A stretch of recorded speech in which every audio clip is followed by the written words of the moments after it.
Welcome to He's a Giant. We are doing our post-game recap after the Giants' Week 4 loss to the Seattle Seahawks. The final score is Seattle's 24, the Giants 3 in what was before the game a must-win for the Giants, and season on the brink, and a tough schedule staring us in the face. And yeah, that didn't go how we hoped for. The Giants got thoroughly outplayed. But Monty, how are you doing, man? I'm fucking sick, Sal. I I'm sorry for not jumping more on the bandwagon when you said we were gonna lose this game. Well, you were starting to say that we officially fucked up on Jones. I wanted to give him a little bit more time, but I'm Well, fucking done with this to team. be fair, I said that in March. Yeah, But I wanted I yeah, know. but No, but we I'm just both went joking. in But with some yeah, optimism. we Like, did. look, they saw something in this guy. Let's fucking see what they saw. And they didn't see shit. They didn't see fucking shit in this guy. They made it up. It was rough, man. It was rough to watch. Look, I mean, a lot of time to dissect the whole Daniel Jones thing. I mean, we were just on Spaces with Ivan and those guys, and obviously it's rough right now being a Giants fan, listening to this stuff. It's I don't know. It's hard to describe the range of emotions that you feel going through this. And there's a lot to dissect. I never thought I'd find myself doing this, but I'm gonna defend Daniel Jones a little bit. Um, Jarrett. Not his football play. Not his football play. He's not a good football player. He's not a good quarterback. And Yeah. I've never thought he was. And talented kid, doesn't have it, in my opinion. Never really did. And I think, unfortunately, in these primetime games, especially with division and season on the line, he's kind of shown us over and over and over again what the Daniel Jones that comes out in these moments. Tonight was probably the worst I've ever seen him play. I think we can honestly say that it was the worst football I've ever seen the man play. But where I'll defend him is, I think the Giants' problems that led to this loss run a lot deeper than just Daniel Jones. I think Daniel 100%. Jones, he's a symptom. He's the face of it. And rebuilds are all about. Let's be honest. The face of a rebuild is the face of a quarterback, and it's hard to say you're rebuilding when you're bringing back the same quarterback. And it's always been a precarious position that the Giants have found themselves in when they had that sort of miraculous run last year, made the playoffs. He played so great in that Minnesota game. They decided, let's bring him back. We'll talk about their options, Yeah. ad nauseum, I think, for years to come.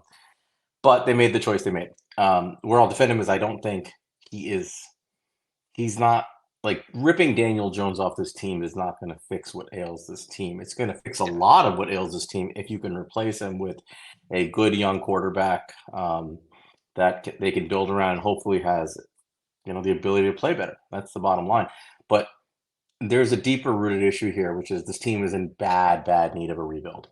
It's in dire need of a rebuild, up and down the roster. They have a lot of veterans on expiring contracts, and we can get into that more. I think we should get into that, like, right away. But coming into this game, man, I thought this goes one of two ways. All they have to do is just win the game. If you win the game, your season's alive. You got a tough schedule with Miami and Buffalo coming up, but you can keep fighting. You can keep fighting, keep your season alive, and you can prove to the league that you belong. Right, you belong in the conversation of teams that are competing, and you're not thinking about the things we're talking about now. But not only did they lose, man, they just got demolished. I mean, 24-3. It wasn't that close. No. You know, our Yeah, offense man. did nothing. So, I mean, other than, like, your feelings about Daniel Jones, what did you think about this game? What are your takeaways from, like, just the overall game? Like, thoughts, anything that you noticed? Up, good, bad, whatever. Uh, Look, I mean, outside of Daniel Jones, what killed us this game is what we've been fucking screaming since last year. It was our weakness last year, and they Yep. decided to make no changes because the rest of the team was successful. And that is the offensive line and the special teams, because we have poor coaching at those positions. And it showed up so strongly in this game. Like, the special teams, what we have? 5, 6 penalties on special teams. We had A what? muff We had a, punt. a muffed punt.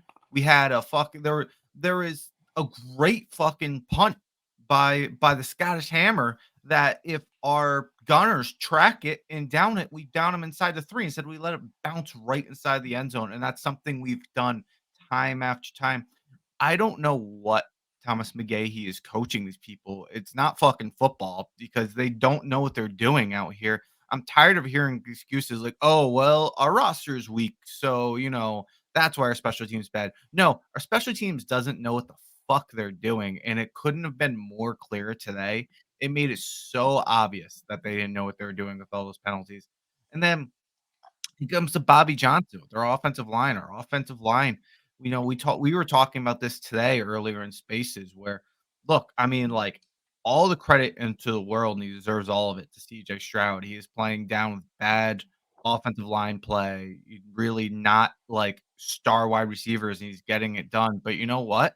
They're on like a third string like offensive line, and they're not ruining the game, and that goes deeper than Stroud playing well and him getting the ball off fast, which does play a huge role in it. But it's also they have much better offensive line coaching than we do. We have most of our starters in, and we are getting totally derailed. It is insane to me that the word from Brian Dable is that there's going to be no personnel or staff changes after this game.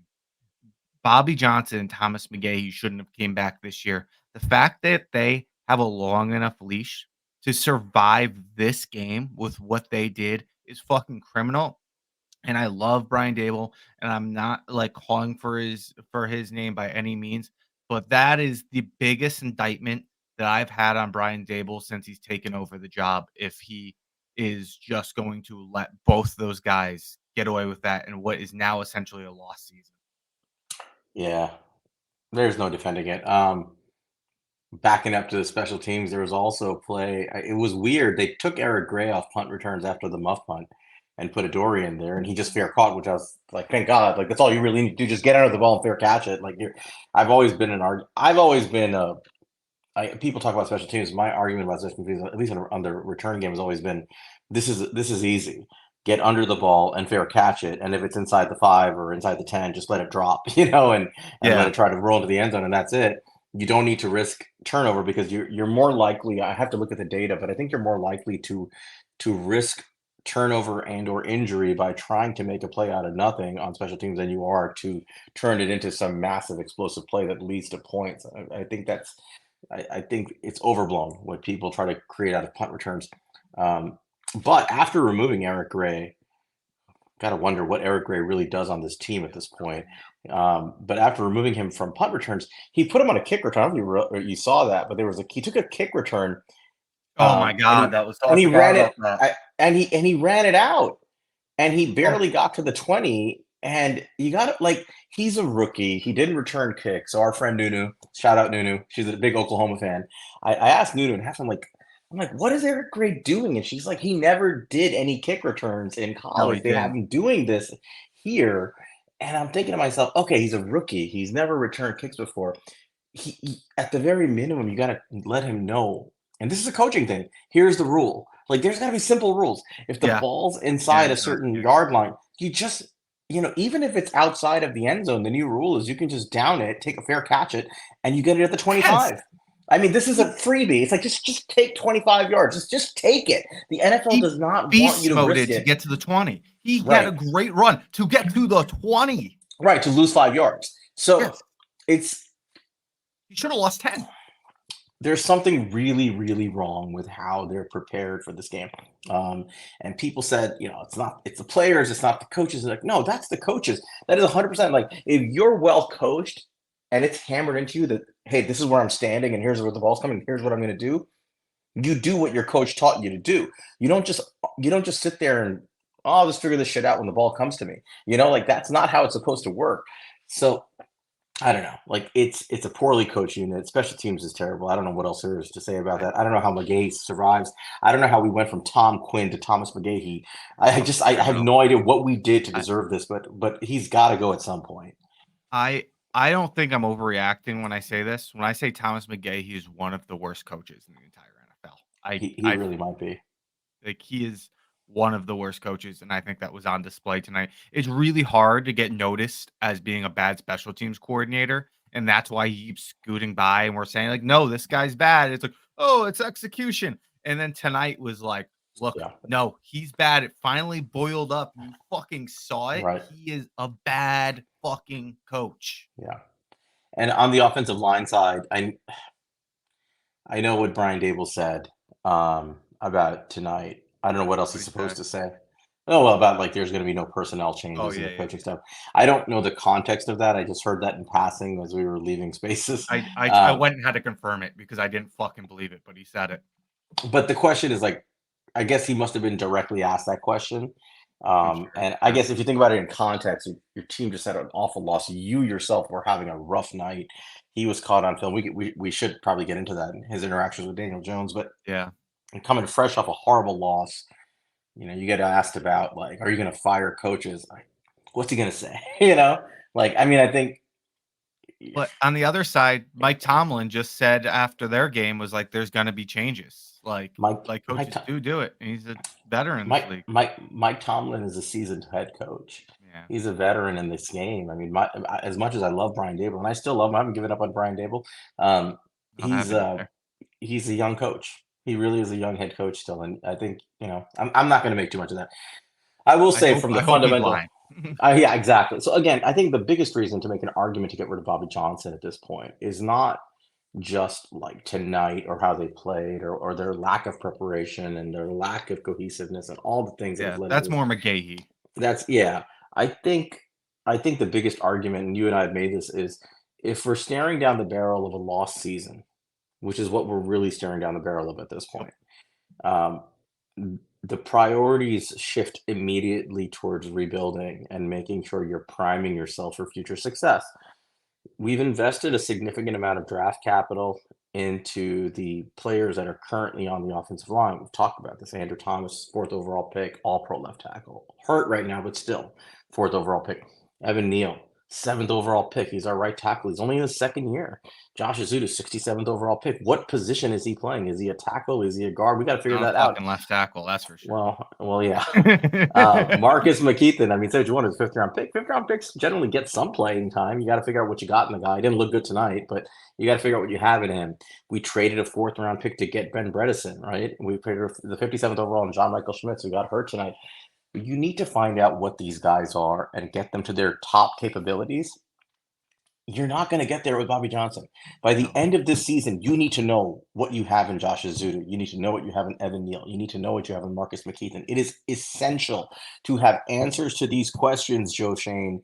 You need answers to these questions by January so that when draft season comes, you know exactly what you have and what you need to do both in free agency and the draft process. You need to know. You're not going to get those answers. I promise you, if you listen, I know you don't listen, Joe Shane. But if somebody who knows Joe Shane is listening, tell him, I promise you, you will not get those answers with the current coach in place. You need a real coach, somebody, whether it's Googs or anybody else, somebody who is a competent online coach, which this man clearly is not, to actually develop these guys and be able to give a reliable report to his head coach and general manager in January to say, this is what we've got. And they should be able to trust that report and make decisions based off that. So that's the main reason to get rid of Bobby Johnson. It's to develop these kids and to know what you have and where your needs are going into this draft. We just finished going over interior O line and offensive tackle class, right? This is a good class. Like in many other areas, there are good players in this. But I don't know right now, are the Giants in a position where they have to give up a first pick, a second pick for an offensive lineman, or should we sit Yeah. tight and wait till the day three, right? We don't even know that yet because we Yeah. don't know what we have in these players. And that's a terrifying thought. You're going to go into the offseason and not know what you have because if we continue down this path, all we're going to get is shitty play, no development, and then we're going to change everything. It doesn't make Yep. sense. Make the change now. Make the change now and give us as many weeks as possible of a real coach working with these kids. See what you got. So I mean that's my soapbox. I'm gonna keep hammering home that drum, that message, and I hope somebody's listening. I think they need to consider changes there. I wanted to shift gears a little bit. Talk about something good before we go back into anything bad. Um, Actually, no. Let's stick with bad. Let's stick with bad because there's a lot of bad. Brian Dable didn't have the best night.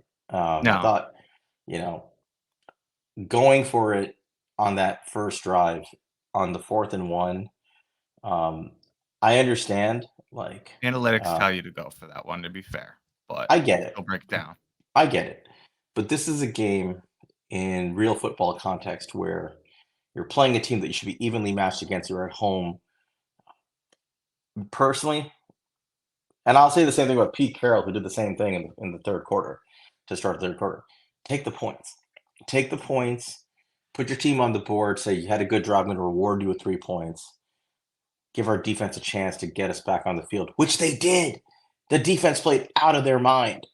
And The defense played great. we'll get Those to missed that. tackles, but No, they yeah, played we'll great. talk We'll about it more. definitely talk about that. But he didn't take the points there. I think it puts a lot of pressure on the defense and on the offense, to be honest. Um, he showed a lot of faith in his offense. I respect that, but I just thought it wasn't necessarily the best decision. But more importantly, we saw Brian Dable visibly upset at his quarterback multiple Yeah, times tonight. I mean, he was just there was. I remember the first time I saw it was when do the he interception. no, before the interception to Witherspoon. There was a pass play where he was throwing to the flat to Wandell Robinson, and he threw so far behind him that he basically hit Devin Witherspoon right in the chest. Do you remember that play Mhm. as he was Yeah, diving down? And Dable looked just disgusted. I think it was a third down play, um, and he just looked furious. He was taking sacks. I'm seeing already in the timeline people saying the O line, the O line. Man, he ran into half of those sacks. Let's be honest. And the sacks that he ran into were the ones in the beginning of the game when the game was still alive. Most of the sacks came in garbage time. I know you want to get into yeah. that, but a lot of the sacks where the O line really broke down were in garbage time. But a lot of the sacks earlier in the game were just him. Just watch the game, man. He was just holding on to the ball, running into sacks. He just looked lost out there. Dable looked disgusted on it. You don't have to trust me. Brian Dable looked disgusted over and over again on it.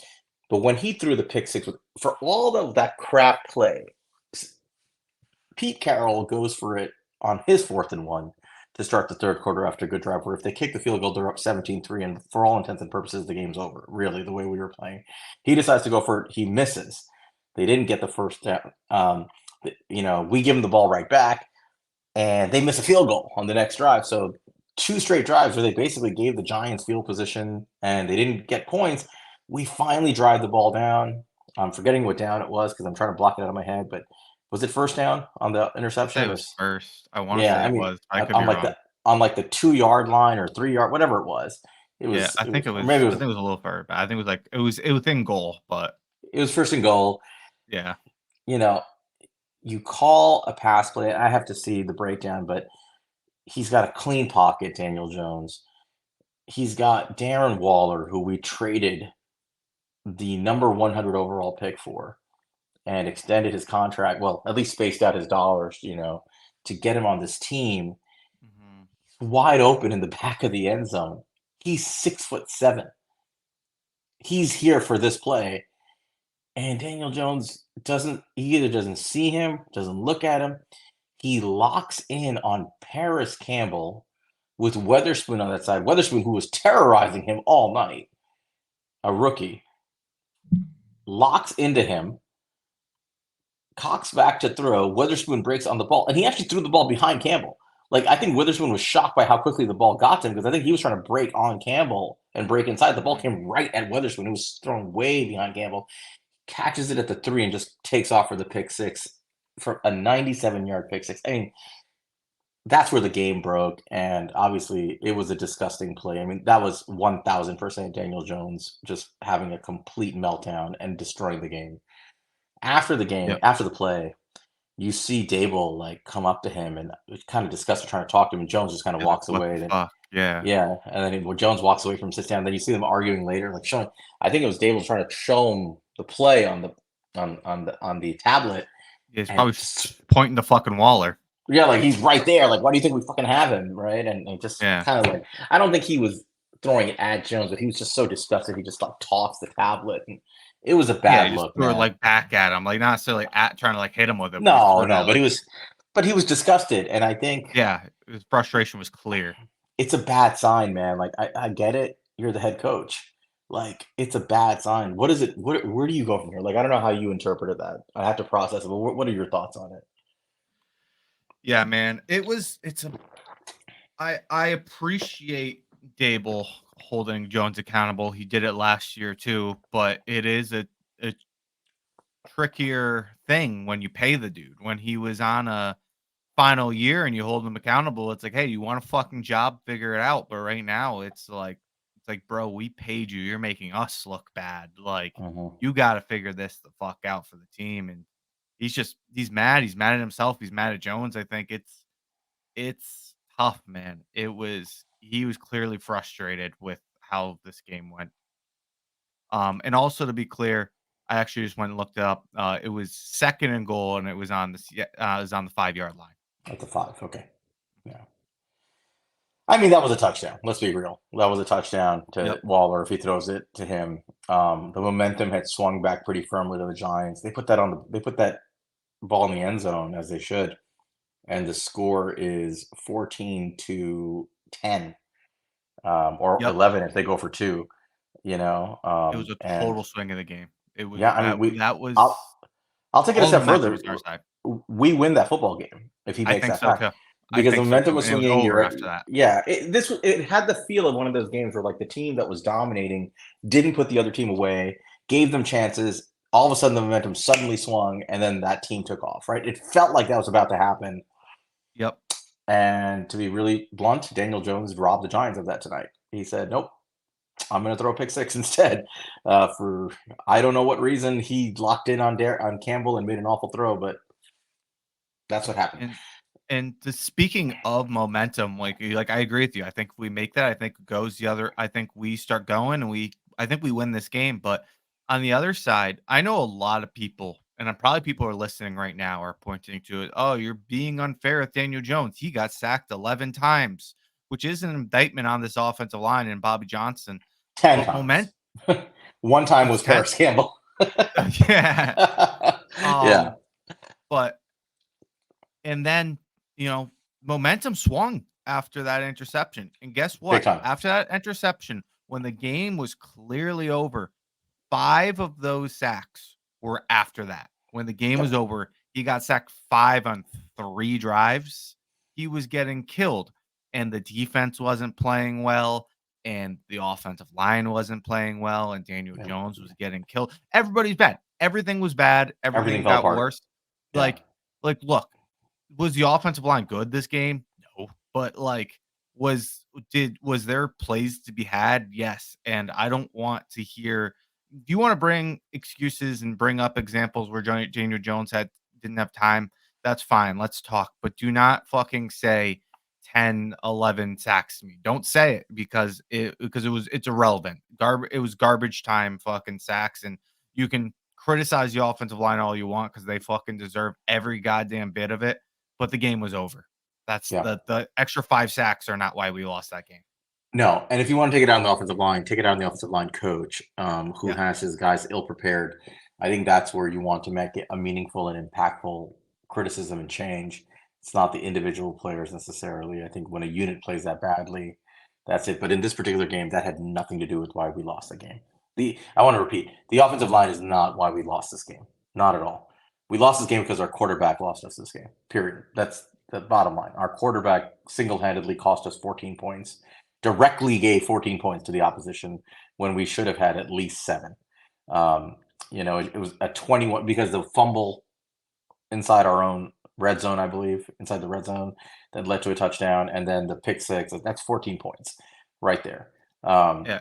For so I the mean, that's record, when I was saying that the offensive line up 5 sacks and everybody's playing bad, Jones is included that. Jones threw another interception after that. Like, it was just bad all around. yeah, and I hate to go into it, but I mean, the dude looked like he was having a bit of a nervous breakdown or crying or Mention that. something. I didn't see Yeah, it, but I mean, after that interception, he was. I don't know if he was just winded. It didn't. I don't know why he would have been winded. I've seen him run a lot more than that. Um, he looked like he was shook um, on the sideline, which was unfortunate to see. The camera panned on him. They showed it for a few seconds, and then they panned off, and um, not something you want to see. I felt bad for the guy at the point, but at the same time, like you're the quarterback of the team, like they need you to be their leader, not looking like that. But you know, it is what it is. So yeah. It's rough, man. And we'll circle back to where this goes, but let's talk about some good stuff because we need to have some positive. Sure. To me, what I wanted to see tonight was our defense step up because we came into the game, Seattle scoring about 30 points a game, and I thought there was no way we were going to keep them far under 30 on offense because they're just so good. Well, we kept them under 30, and our defense kept them really under 10, like to about 10, if you want to really be clean about it. Like Yeah. the 7 points came on the pick six directly. That has nothing to do with our defense. So technically, they only gave up 17 points. But again, of those 17, seven of them came on a touchdown after Daniel Jones had a sack fumble and lost the football. And I forget Yep. where he was, but I'm pretty sure it was right around Like the like the 20. 20-yard line or something. Yeah, it was right around the Good red check. zone. So yeah, so they didn't have to go very far to score after that. So our offense essentially gave up 14 of those 24 points is how I look at it. And obviously, I would say they gave up more because what happens to defenses, we see this is they play well, they get the ball back, you don't do anything. They play well, they get the ball back, you don't do anything, and eventually they wear down. And you saw this in 2021. You're seeing it now. Our defense played really well tonight. They played really, really good football. They held Geno Smith down. They didn't let the running game run all over them. That was a concern coming into the game. They didn't go crazy. Like, what did they give up? A total of, let me see, 121 yards. So 11 were on a scramble by Drew Lock, 31 by Charbonnet, 79 by Kenneth Walker. I mean, not amazing run defense, but considering we were down only 120 yards or so, um, that's not bad, man. That's actually decent. That's decent It's all football. right. Like, um, Kayvon For Thibodeau the played his ass off. Yeah, and for the Uh, record, they had 7 yards to go after that fumble. 7. 7 yards. It was on the 15, and they were cut, and they got down to the 7. Right, that's what Josh, right, Josh Uche picked it up, right? And or no, I'm sorry, it was I forgot It was, who. it was, Uchenna Nwosa, I think, is the one who picked it yep, up, right? yeah, that was it. Not Josh Uche. Uchenna Nwosa picked it up. Yeah, so they had 7 yards. So basically 14 points given up by the offense. Kayvon Thibodeau had a hell of a game, man. This kid has been catching a lot of heat. Yeah. I'm one of his biggest Rightfully like so far. oh yeah, I'm one of his biggest fans and defenders, and even I was like, come on, man, you got to step up. But he played Yep. out tonight. Sure, the competition may not have been what it would have been if the starters were in, but he looked good. He was quick off the first step. He had a pass rush plan on the first sack. He gave an outside inside move. He used his hands to get to shed the right tackle. Got in there and quickly sacked Geno Smith. He had another sack later in the game. He was all over. He almost had an interception and a pick six on one play. Like he really was all over the backfield, causing problems until Wink started dropping him into coverage again in the second half, Yep. which I understood at that point. Um, Mhm. he played great. I thought, we didn't hear his name much, but I thought that Aziz Ojulari had an impact because he was constantly in the backfield, Yeah, he missed a chasing. sack they coulda had. I think maybe 2 even, but Yeah, I mean, it's his first game back after being hurt, but he looked good. He like, looked quick.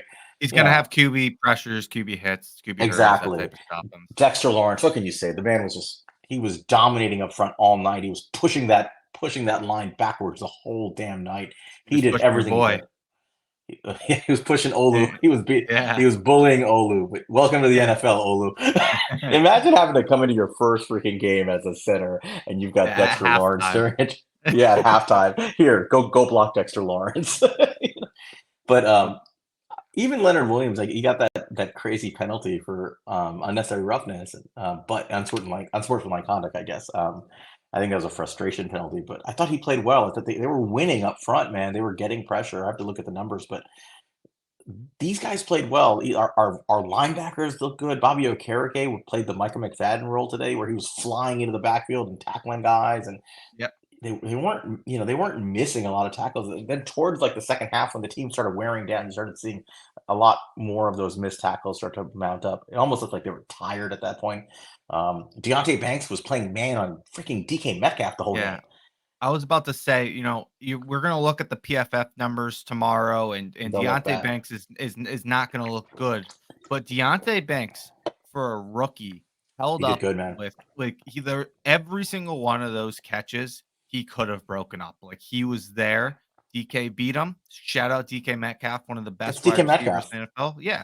And he's a big, big dude. But hey, he fucking was sticking on him. He was physical, like he was getting his he gave it a shot every single time.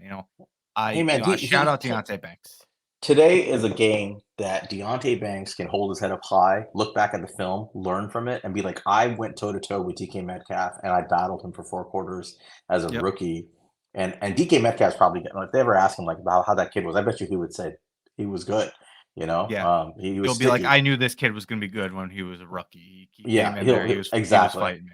right. And I thought he held up well. Cordell Flott made a tackle in the backfield. I've never seen anything like it. Like That's that his skinny ass. skinny ass came flying into the backfield and got a tackle. I think it was for a loss or at least for a stop. They played well, man. The defense they played their asses off. The only person on defense who looked bad all night was Adoree Jackson getting smoked by Tyler Yeah, Lockett all game.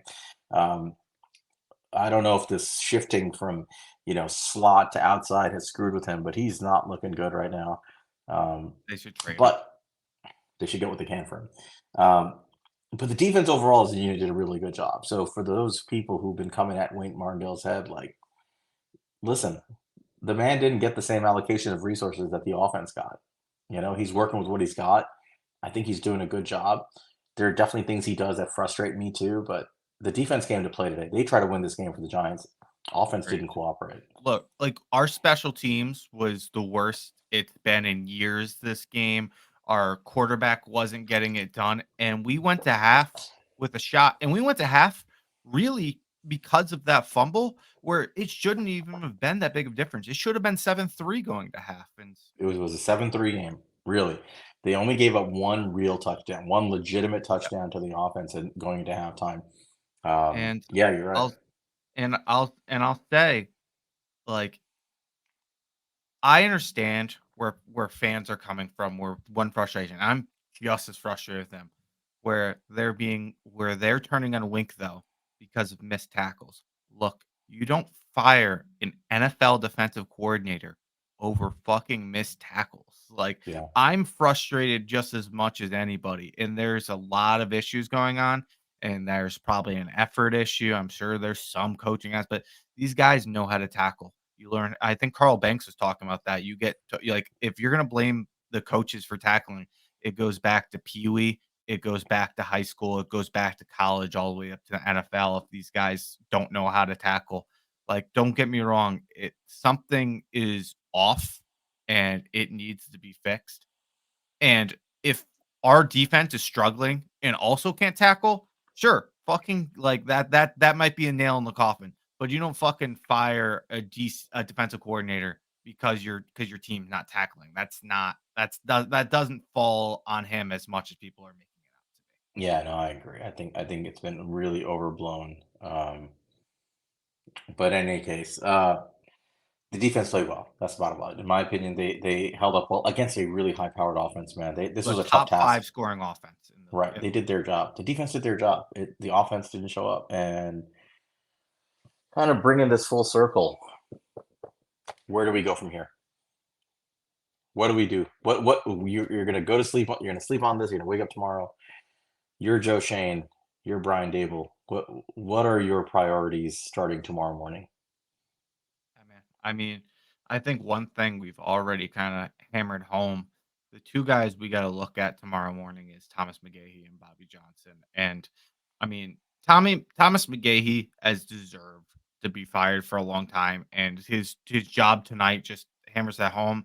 But Thomas McGahee isn't gonna hurt the development of this team as much as he just deserves to be fired. The guy who needs to be fired is Bobby Johnson.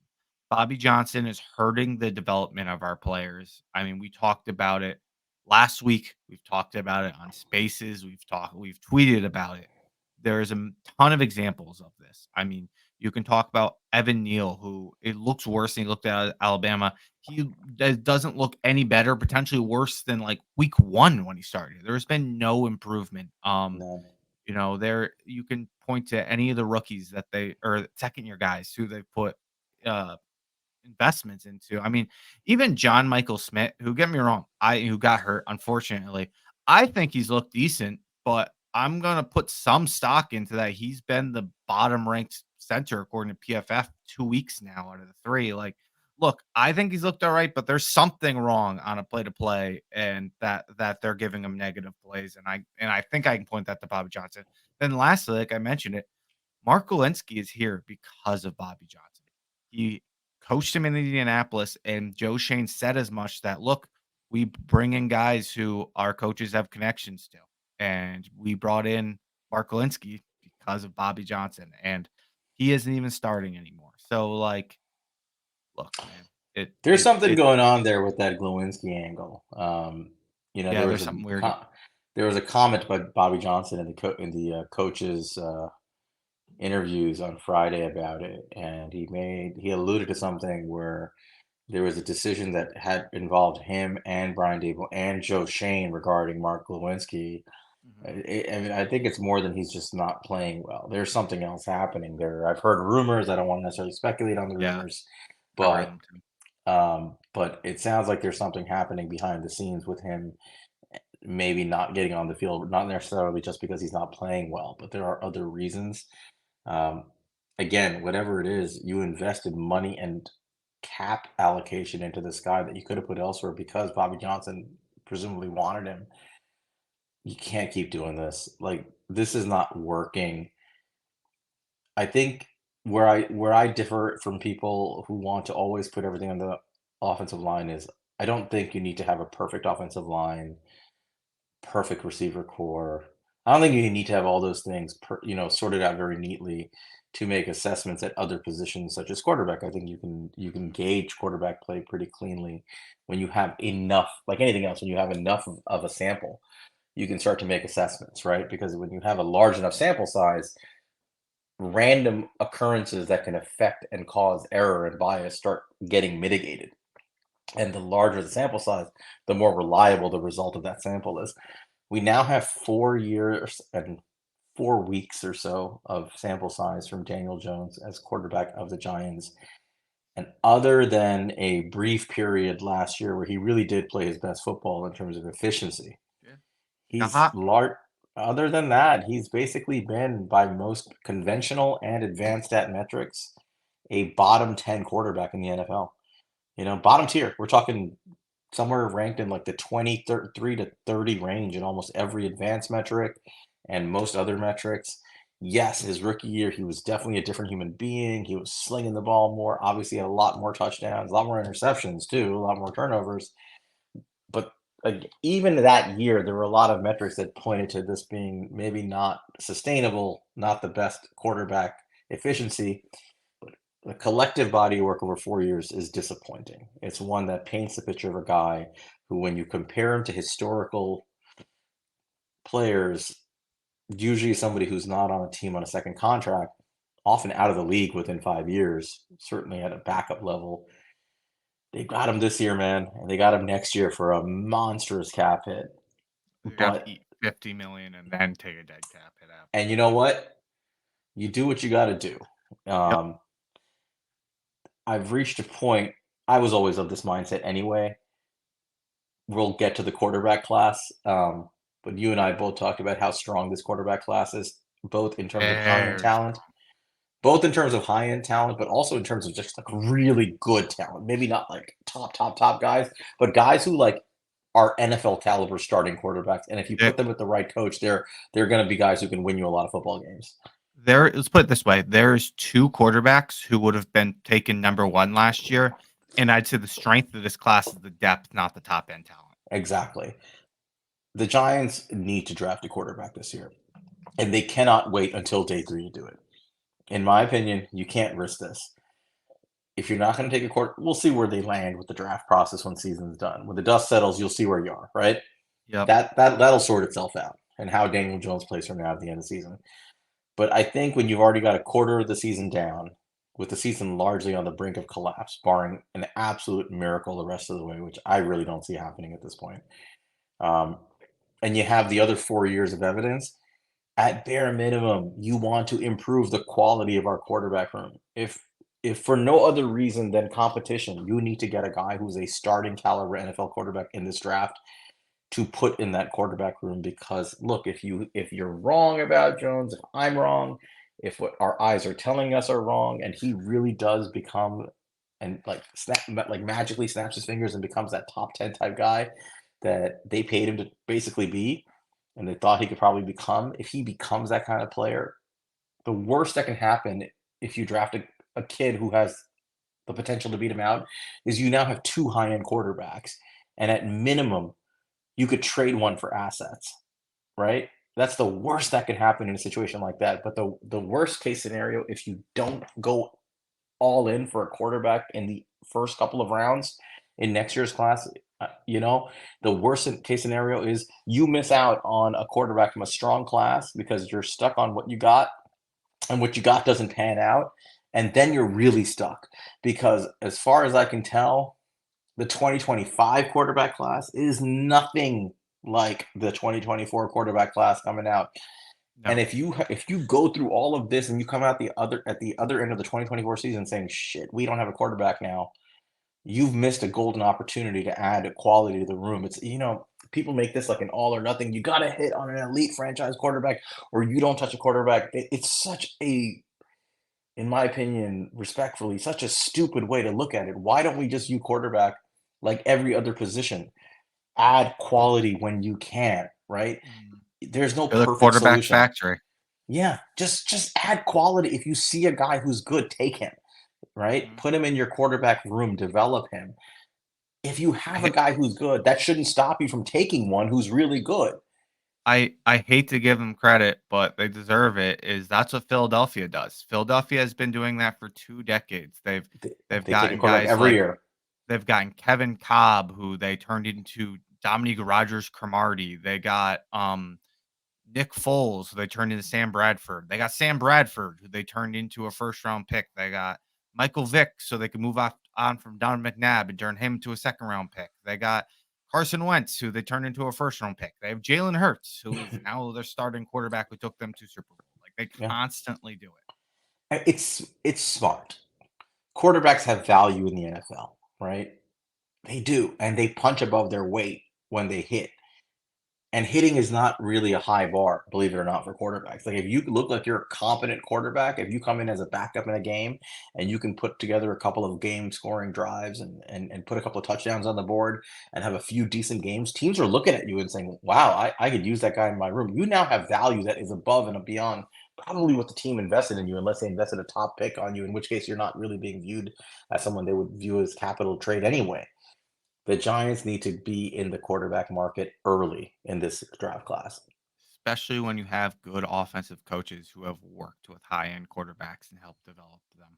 You know, two Yeah, guys who were looked at projects at one point in time, like Patrick Mahomes and Josh Allen, and Brian Dable and Mike Kafka played a role in developing these guys. I'm not saying that they are the reason. I am not at all saying that. Those guys, the cream rise to the top, but they played a role in absolutely. developing. And along those lines, man, unfortunately, our podcast has become, I think, more relevant to Giants Nation Yeah, unfortunately. earlier than we thought it would be. When Yeah. Monty and I started this pod, our thought process was, even though we may have had slightly different opinions on Daniel Jones, we still had optimism about the season. And I think our thought process was like, hey man, wouldn't it be cool if we actually in real time, because we both watch a lot of college ball and really enjoy the whole process of watching these kids as they come in and see how they go and develop in the NFL. We're like, wouldn't it be cool if we were just talking about these kids like during the Giant season and like put together some information? And that's how the whole synthesis of this whole pod started. And then we're like, you know what? The best way to break this down is position by position group and do kind of summer scouting and like and adapt it as the season goes along. And then we decided, the best way to do this is to set up like a database where we essentially go through all the top guys at each position and have them neatly organized in pods that hopefully you guys enjoy now. But more importantly, I think as the draft process kicks in, and we were thinking January, February, you guys Yeah. would tune in and go back and look at some of the stuff we've done and talk to us more, and we would update it and add more information as the college football season came along. I don't think in our wildest imagination we thought that we would be having real time discussions with other Giants fans about the draft by week 4 and week 5. It is October 3rd right now, and Ugh. we are going to be talking NFL draft Like, we're already October 3rd. Tomorrow will be when we wake up, will be October 3rd. In Spaces, we'll be talking NFL But along those lines, draft. watch our pod, listen to us. Come find us on Twitter, X.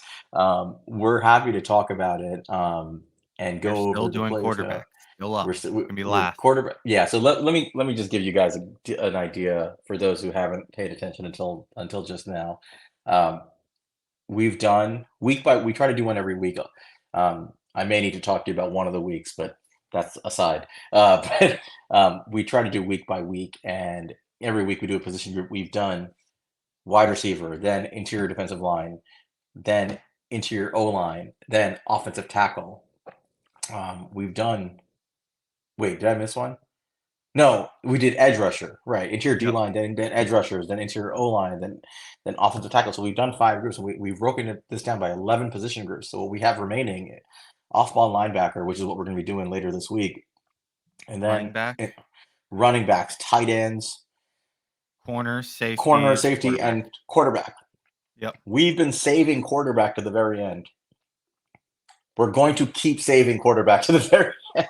Yep. I think we owe it to everybody to put the most amount of time into researching and putting together a good quarterback review. And it's a lot of work because there's a lot of players. There's a We might lot, have and to.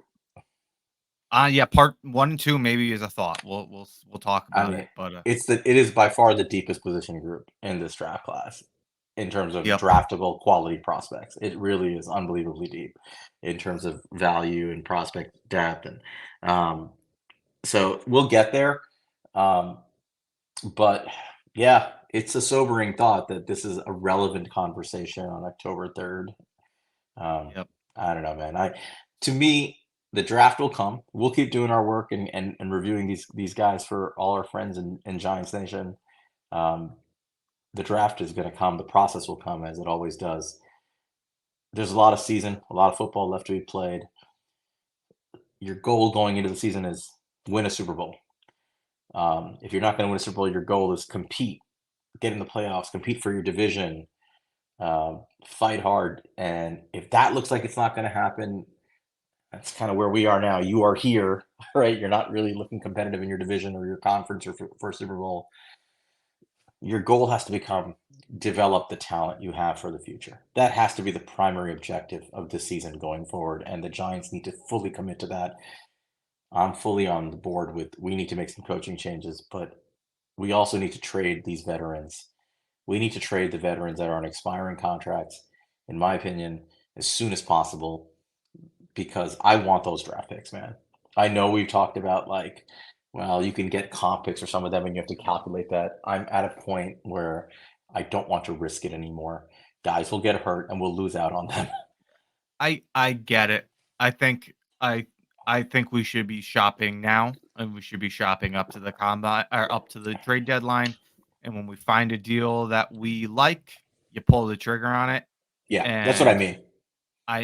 I'm okay with waiting on comp picks if that's what we're gonna fall with a guy. But for example, a guy like Giant fans, some Giants fans are gonna hate this, but a guy like Saquon, you're Yeah. not gonna get a good comp pick for this guy. Running backs aren't paid like that, but you might get a draft pick for that guy because he can help a team win a championship. You look at what San Francisco did with Christian McCaffrey, and I know they're different players, but he changed that offense. And Yeah, if I mean you they're different, but are they? They're not that different. Meaning they're different in how they play, but their impact on the game can be similar in the right system. I think that's how I would Yeah, look at yeah. it. I mean, like, look, this is the way it is.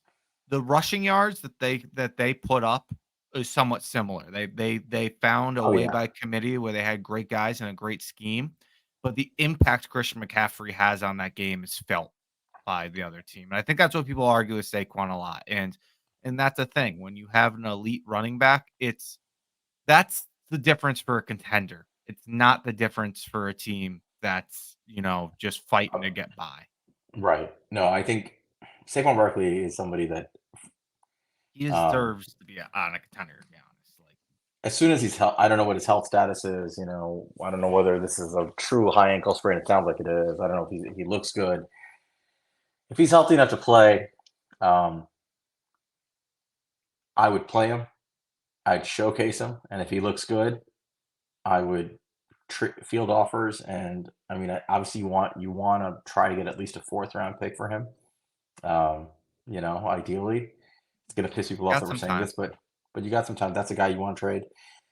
Leonard Williams, I think that's where it gets tricky because defensive linemen are getting the kind of contracts that could Yep. generally net you potentially. I don't know about a third round comp, but certainly a fourth round comp, right? I think he could get you a Maybe. third if you don't offset it. I think he'll get you a third if you don't offset Yeah. it. But Which that's the I tricky know part that is not that offsetting it, is the right? tricky part, 100%. Right. But And we have I such a think he bad gets it. roster.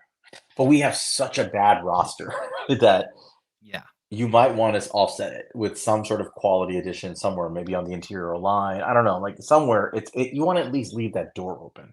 Yeah. And so again, like maybe he gets through a third round comp, which I mean, for people who aren't familiar with the process, it's after the third round, so we're probably looking at picks like 97 to like 105, somewhere in there, right? Yeah.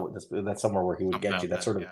it's like Matt territory, that Like that the kind of the area. pick we traded for Darren Waller. Darren Waller was a comp pick from the Giants. Right. So it's not it's a valuable pick, but if you got offered again, that's in the 2025 draft. Yeah, it's a year out. Right. The value is in this draft class. And if you can get pick maybe 130 in this draft class, I would take it rather than maybe getting pick 105 next year. And look, from like a draft value standpoint, if you wanted to trade out of like a mid fourth round pick, you could probably get like if somebody had a third round comp pick in place from like a coaching hire, let's say like a minority coaching hire, you could probably get that third round pick a year out to because it's just more valuable to have the pick now. That's how the NFL views it. Exactly, and I think the whole comp pick formula thing, teams benefit from it, but the teams that generally benefit from it are teams that have already filled up their roster, and Yeah, they're in no danger of having to go out and sign free agents. They generally are not teams that go out in the free yeah. agent market and spend any real money.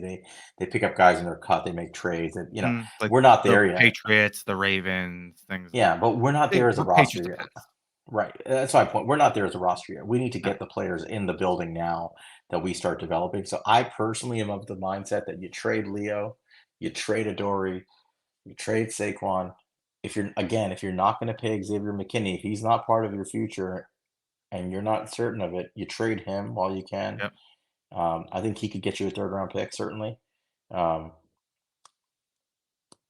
Darius Slayton, I don't know if he has value out there. The Falcons wanted him. He's a veteran.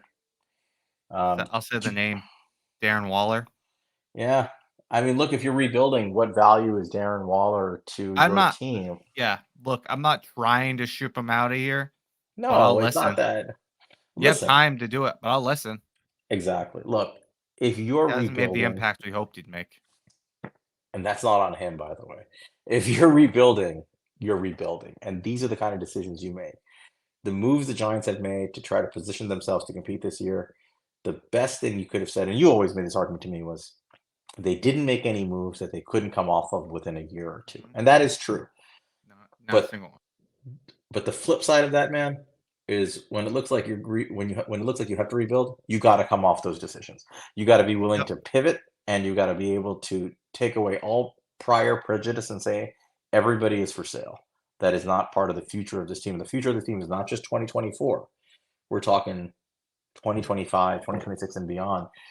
If these guys are not likely to be major contributors to that roster, they have to be viewed as potential expendable parts. I don't care what you get for them, as long as it's relatively fair value. You get what you can. You collect draft picks in this loaded draft class. You rebuild and you start the process. That's where I firmly stand. I don't think I'm going to see anything that's going to change my mind on that, barring them somehow beating Miami or Buffalo. Which at this point, I would be pleased if we didn't lose by 50 to Miami next week. yeah, But yeah. I have Miami uh, Dolphins fans friends, and they're fucking harassing me tonight, so just just block them. Screw them. yeah. Don't Well, worry. one of them fucking told me that the Giants 9.5 line was too high. I'm like, bro, it should be higher. It should be like You 25 and a half. It should be like a yeah. college line. It should be like West I was like Virginia I versus was like like I was like, "We got 10.5 versus the yeah, 49ers." Like, yeah. It's on a like Thursday like night game. when West Virginia plays like a Division two team for fun. Yeah. Like you get like a 20-point line. Um, it's it's at that we're at that point. I'm now firmly in the mindset. Like I was already kind of there, but I wanted to see what we did against Seattle, man. That's right. I needed to see this game. And Not only, and I because said it. Well, let me just say this. I said today, it doesn't matter if you win or lose. I mean, it doesn't matter how much you win by or how much you lose by today. yeah. You gotta win the game. You cannot lose this game because the results are the same no matter what. I think that's still largely my mentality. Like all that matters is the final result. Well, they lost, but I will say this: I don't think I expected them to go out the way they did. Dude, they've played two home games, and in those two home games, they've been outscored 64-3. 64 to Embarrassing. 3, both Embarrassing. Monday night games. Two Monday night games at home, nationally televised, and they've been outscored 64 to 3. They in outside of the two quarters of the miraculous comeback in Arizona, they have been outscored 114 to what are we at? 114 to 15. Other than the two quarters against right, because 12 against San Francisco, zero against in the first two quarters against Arizona, zero against the Cowboys, and three tonight. So 15 points Yep.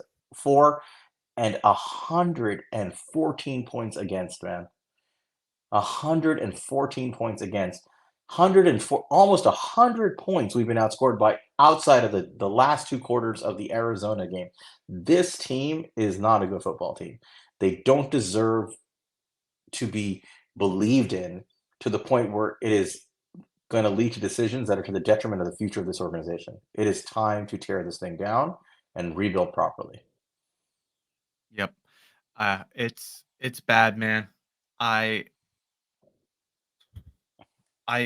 this is the thing. We went in tonight where we were playing a team that at least last year was pretty clearly, even though we lost in our tier, like especially down the end of the year, we were playing better than Seattle down the stretch of the end of the season. They barely made the playoffs. We were kind of right there with them. Detroit Lions, there's a few teams in the NFC. We seemed to be right in that tier. And this was a game where we were playing them. They don't have the strongest defense, and this was our shot to prove that yeah, we played the 49ers. Yeah, we played the Cowboys. Yeah, they dominated us because they have a great defense. Our offensive line isn't good, but we can still, stand up. But we let Seattle's defense, who was bottom 5 in scoring and not they let up the second most yards of all teams going into this game, Yeah. and we let them beat us, man, and they dominated us, and we they they might as well be the 49ers or Cowboys that we're playing. We don't belong in the same tier. Right now, we are a bottom tier football team. That's what we've shown. We Yeah. outside of 2 quarters where we beat a team that is very weak. Granted, they are scrappy and they managed to beat the Dallas Cowboys. They're a scrappy team, but they have a weak roster. And then outside of 2 quarters against them, we are a bottom tier football team in this league right now. Yeah. They Um, showed it. yeah, it's amazing. Seattle was, I think, ranked like in terms of points allowed. They were like, I think, in the bottom five, like you said, going into this game, 5 or right? 6. Yeah, it was Right. 5 or 6. Now they're 16 because Yep. in yards. I think they were. What did you say? They were the bottom two. 2. They were 2. Now they're 20. They were like now they're well, they were ranked 31st. Now they're 20th. Yep. Um, Pro Football Reference updated their stats real quick. I mean, they took an enormous leap in their defensive ranking just off of Mhm. us, one game. Yep. And here's That's where we on our are. offense, man. Yeah, I Andy mean, our defense Dalton actually, fucking tore this our defense defense apart. overall is still 29th in yards, and it is where are we in points here? Um, uh, we are 22nd in points, so we got better there. Um, but our defense is moving up a little bit. It's actually getting better. But man, Seattle took a leap on us. Our offense, though, oof, dude, it's bad. Like our offensive stats are really terrible, and I'll pull it up just for while we close this out. Um, I don't know what else to say. Like our offense is a Okay. disaster, and I don't think they're gonna bench anybody. Like, I don't think they're gonna bench Daniel Jones after paying Mhm. him or anything like that. I don't think there's gonna be a meaningful change in personnel, um, but something's gotta change. I don't know what they're gonna do, but I think at this point, my I know they don't think like this. They probably think more along the lines that we gotta compete for the next game, and that's fine, but I'm looking at this team and I'm thinking, "This ain't it." Like, this is not the 2007 football team that you look at and say, "There's enough talent here to turn this around." It's not the 2011 team. This is just not a good enough team. And so, to me, again, I'll go back to the goal is develop these kids. Develop these kids, find out what you got, prepare for the future, tear it down, and just admit that maybe you were wrong on running it back with some of these guys, but that's okay. You didn't tie yourself into them forever. Mhm. Um, you just didn't. Yeah. Anyway, I go ahead. no, could you have your stat up? I'm trying to pull it up here as I talk to Okay. you. So Oh, here we so, go. uh Yeah. yeah, go ahead. Go ahead and say it. I want a little quick Daniel Oh Jones no. rant once you say it. Wait. Oh, let me. Jesus. Uh, uh. Well, why don't you go on your rant? Yeah. I'll look for it in the Yeah, okay. meantime. Go ahead and look, I'll go. So, I have 2 parts of this, so I'll just knock out one first. So, one thing I wanted to say is because I know it's a thing that a lot of Giants fans say, and it's fair. I'm not taking shots at any Giants fans when they say this, but they say, like, what do you expect other quarterbacks to do in this situation, especially when they look at the sack numbers and things like that? And look, I will sit there and argue with you, and I think that a quarterback could do more. I've seen opportunities where a quarterback could take advantage and win these games, and Daniel Jones hasn't. That aside, let's leave that aside, and we can argue all day about that. My issue is that if you don't think Daniel Jones can do anything with this offense, why the fuck are we paying Daniel Jones? Because That was always it my is argument. it is Yeah. we are not close. Either he figures it out this year, he's gonna maybe get a shot next year, depending on how highly we draft a quarterback and if they beat them out. And then if he doesn't prove it next year, he's gone. Like if you don't think he can succeed in this situation, it doesn't matter if he goes on to somewhere else and he becomes Ryan Tannehill. It doesn't like that the cool, like awesome. He worked out happy for him. But like sometimes it's just not gonna work in the situation we're at. And I don't know what level of a quarterback Daniel Jones is, but the truth is that we paid him to be a quarterback in a situation he can't succeed in, no matter what way you slice it, no matter how if you think that's unfair that to him, he's not succeeding in this situation, and we just have to be faced with that reality. That's whoever you want to blame it on, that's the reality. And yeah, that's my first part. So what do you have with what you're talking about? You sure you want to hear this? Go for it. Okay, I got to do a little mental math to add to Pro Football Reference here, but it looks like in terms of points scored, the New York Giants have a grand total of 46 points, which ranks them 32nd out of all 32 teams in the NFL.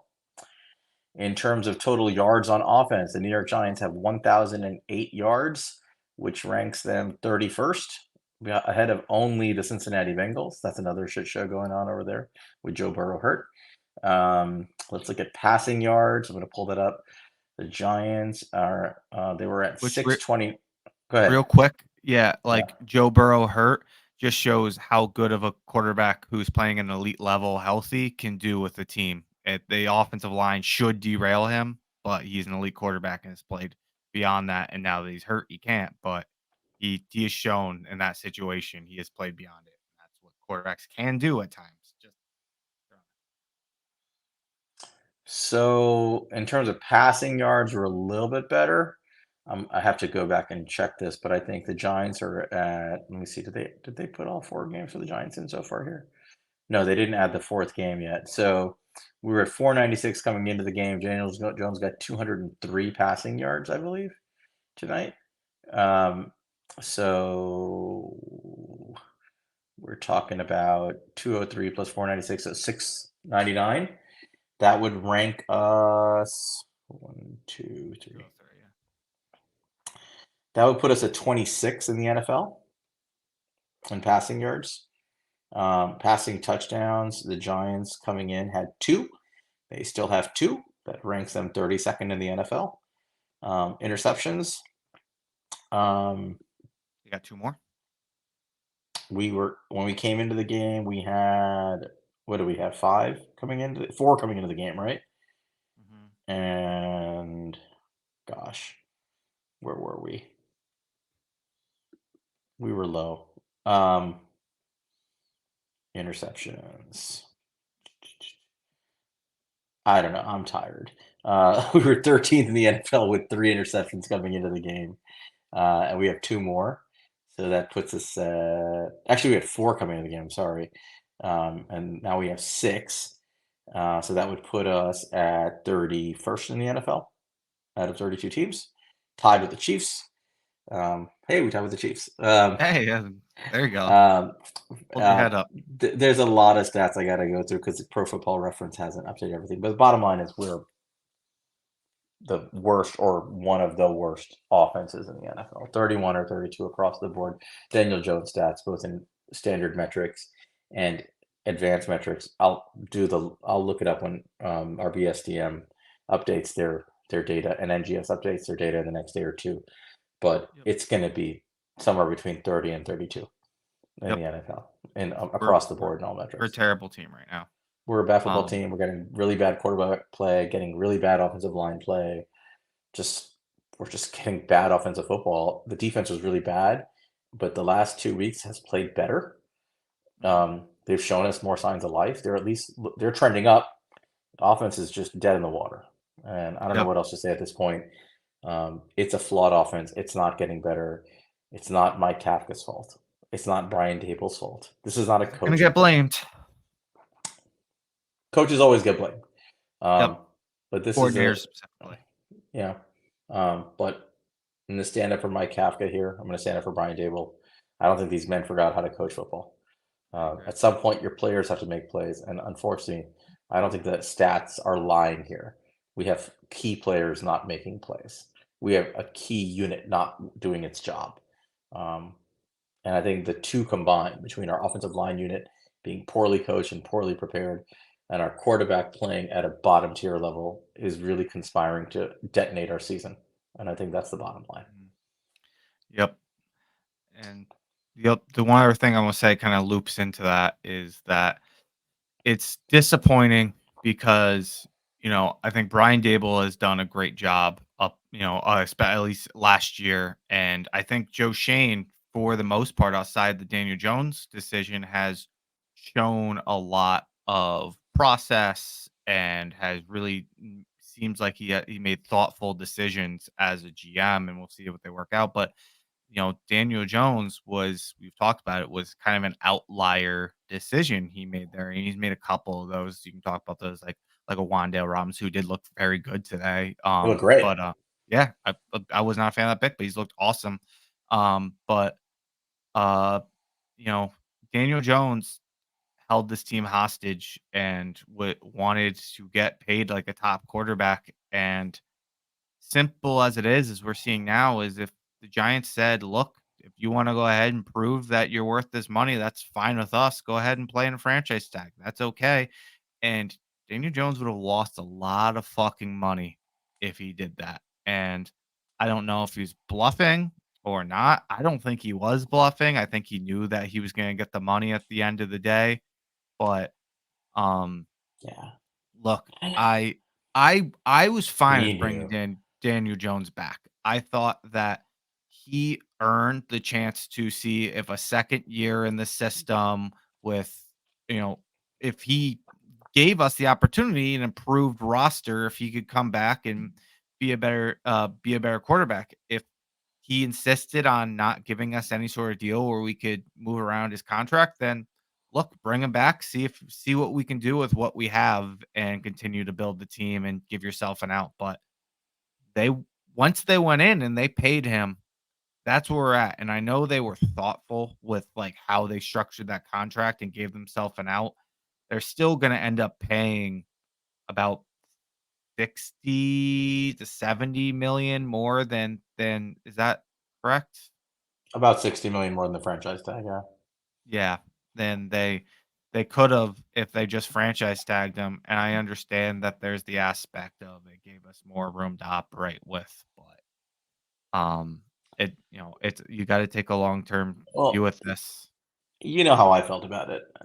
You and I were that's kind of around the time we became pretty good friends, where we were Mhm. TMing about this, and I was very adamant, like, I wasn't even in the tag him camp. I was in the let him go, hit the market camp. I was very Yeah. firmly in that market because I I was like the transition tag, I thought it was a good medium. which I thought was a great idea because it was only 29 million, and to be honest, neither one of us thought there was an organization on like in the NFL that was going to offer him that money outside Yeah. of the Giants, right? And I think it's fair to say Mhm. that's probably true. People can argue all they want. Well, teams would have done it. I never bought that argument. I think we heard from a lot of notable reporters that teams, and we kind of knew already, like teams don't respect him at that level.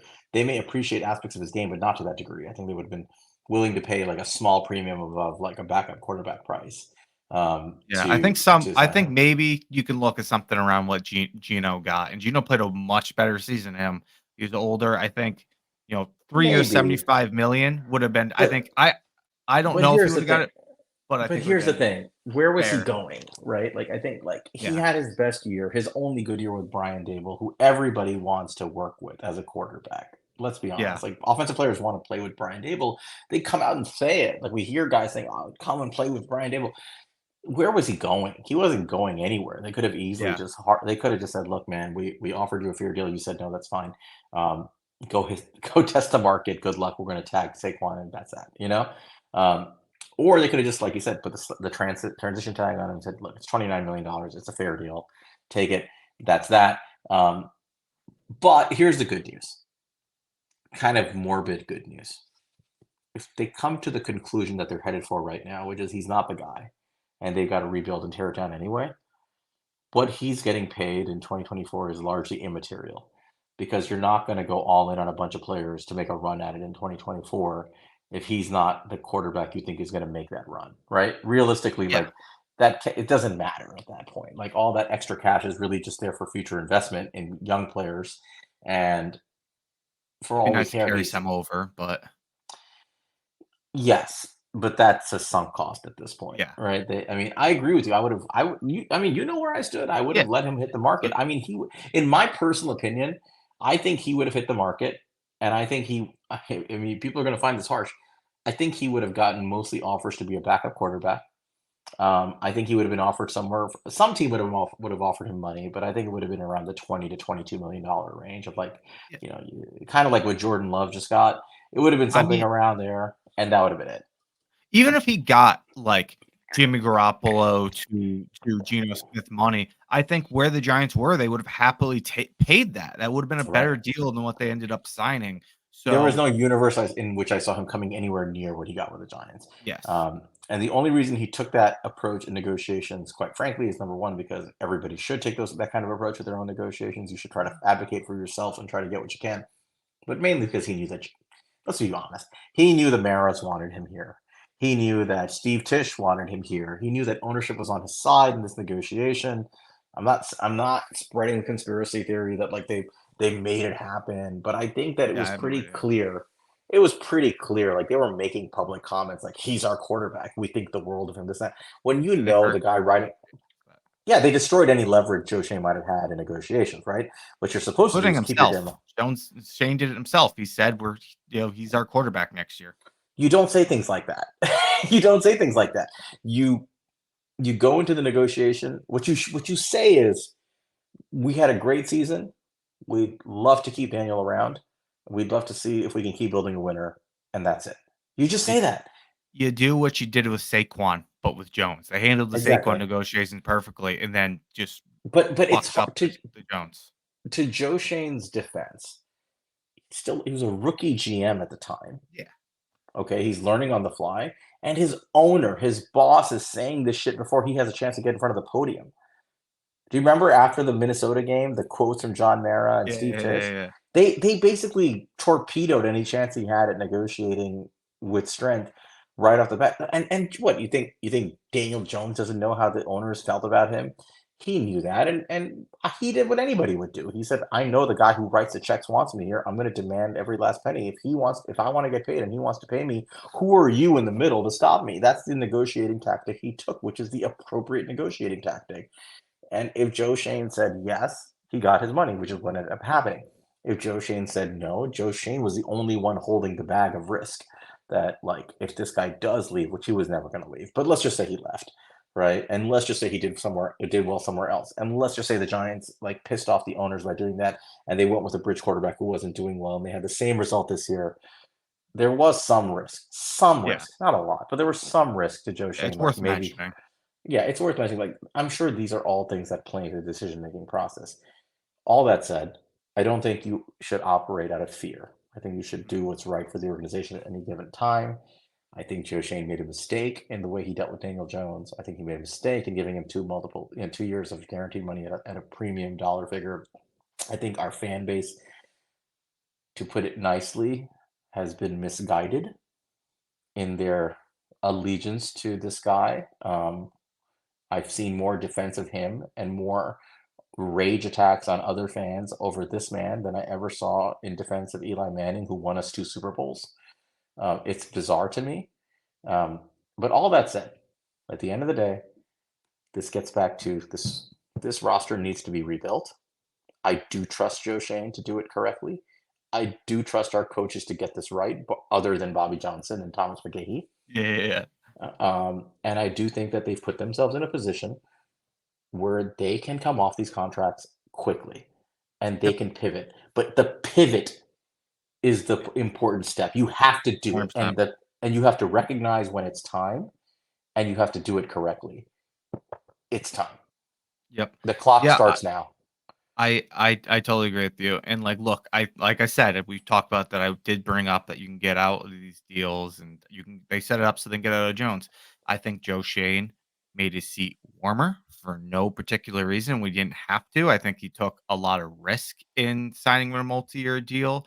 I think that the what a lot of fans made up with the well, you know, if he's good, you saved money in the long run. When you're talking about the money he got paid, I'd rather pay him $48 million or fifty Knowing he's the million guy. dollars next year. Yeah, Yeah, exactly. and and he's getting paid $50 million at least annually every year from here on out in his deal because we had to save so much money this year. So I hated the argument, but we are where we are. They were luckily, when I saw that contract come across, I was like, they gave themselves an out. They could live with this, and that's what they did. I was hoping that I gave them my benefit of the doubt. I trusted them. So far, they have not earned my trust with making me not trust my instincts on what we should have done with Jones. I thought, they know more about him than I do. Let's see what they know. It's not been good, but there's a way to pivot. As you mentioned, they just got to do it. We'll see. We'll see how the rest of the season goes, but it looks like we're Howie, staring 1-5 in the face right now. Howie Roseman drafted Jalen Rager with Justin Jefferson sitting on the board. Yeah, Guys make and mistakes. he extended Carson Wentz. Granted, he ended up with a first round pick out of it, but then he turned around and got Jalen Hurts. I think that's a lesson, right? People make mistakes. Yep, And 100%. and it's not about the outcome. Our friend Will says this, right? I think he's brought this up on the pod with Ethan and Weiss on NYG Daily, and excuse me, NYG Weekly. Shout out to those guys. Yep, He always talks about process. yep, We talk about process. 100%. Results, individual results, anecdotal results are just what they are. They're anecdotes, right? They're incidents of one. But process, like commitment to a plan, as long as you have a good process and you remain steadfast in your commitment to it, you're going to make some mistakes along the way, but over the course of time, you will make progress and you will land in a good place. The Giants have no business panicking and changing gears on the men at the helm. Joe Shane deserves every opportunity for years to come to be our general manager, in my opinion, as does Brian Dable as our head coach. They have to commit to a process of rebuilding, and they have to show us that they're able to pivot and learn and adapt and keep moving forward. Uh-huh. I think that's where we are right now. Um, as long as they commit to a process and they show us that they're going to be able to maneuver it properly, I don't have to go crazy with individual decisions. And I think that's where we Yeah, are. I mean, I didn't think. I mean, we both agree on this. We didn't think that the Daniel Jones contract was the best process, but again, if you learn from this, I think that there's a lot that you can say positively about what Joe Shane and Brian Dable have done with their process. I think that for the most part, it's really you can see what their plan is. There's been some hiccups along the way. I think making playoffs last year obviously changed some expectations, and has messed up a little bit what they were going for. But and it obviously was a positive in some ways, but also when you commit to being better the next year and it doesn't work, it's tough. But Amen. they set Uh, themselves up. But they set themselves up with a way out, which is again sticking to kind of good process there. and pivoting when you need to, and that's where we are. They Why did. don't we They close didn't it go out all there? in. No. Why don't we close it out there? Unless you have any closing thoughts beyond that. Um, Good. I'm pretty tired. I'm going to go back and process all this myself. But listen, thank you guys for tuning in. Follow us at follow Monty at Monte Cristo at Montecri 5to. Follow me, Sal, at Queens underscore guy on Twitter /X. Follow our pod He's a Giant Pod. Subscribe, like, 5 stars, please. Everything you can do. We appreciate all your help, and we know that the interest in the draft stuff is going to grow. We're going to keep working on it, as I mentioned earlier. We are working on off-ball linebackers. We should have a pod out later this week going over our Yep. top 5 off-ball linebackers with our usual sleepers added to that. So tune in, and we will see you guys next time at He's a Giant. Have a good night, everybody. Have a good night, guys.